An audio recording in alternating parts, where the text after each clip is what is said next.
జగన్ పర్యటనలో వివాదమైనటువంటి అంశం ఏంటయ్యా అంటే ఆ రఫా హోర్డింగ్ దాని మీదన అదేదో సినిమా డైలాగ్ అంట కదా, పుష్ప సినిమా డైలాగ్ అంట కదా, మరి ఆ డైలాగ్ మీదన దాన్ని కూడా ఆ డైలాగులు పెట్టడం కూడా తప్పే అని జగన్ అంటే చంపేస్తానంటే జగన్ ఒప్పేసుకోవాలా అన్నటువంటి పాయింట్ ఇట్టించి వచ్చినటువంటిది.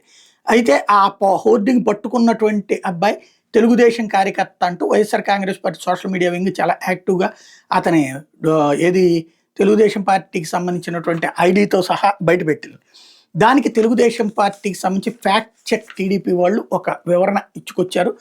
దాని ప్రకారం అతను తెలుగుదేశం అని పరోక్షంగా కాదు ప్రత్యక్షంగా ఒప్పుకున్నారు. కాకపోతే అతను మనసులో వైసీపీ అభిమానాన్ని వివరణ ఇచ్చుకొచ్చారు. పెదకూరపాడు నియోజకవర్గం క్రోసూరు మండలం 88 తాళ్ళూరు గ్రామానికి చెందిన ఐలయ్య కుటుంబం మొదటి నుంచి కాంగ్రెస్ తర్వాత వైసీపీకి అనుకూలంగా ఉండేవాళ్ళు.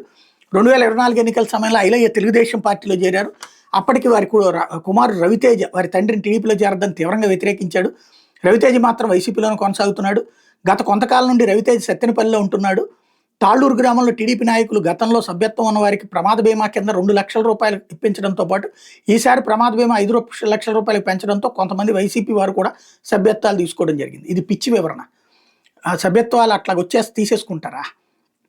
రెండవది, ఇన్సూరెన్స్ కోసం అతను మా దగ్గర సభ్యత్వం తీసుకున్నాడు అంటే ఇప్పుడు అతని మీద ఏమైనా సస్పెన్షన్ వేటేశారా? వాళ్ళ కుటుంబం తెలుగుదేశం కుటుంబమే, తెలుగుదేశంలోకి వచ్చిందని వీళ్ళే ఒప్పుకుంటున్నారు.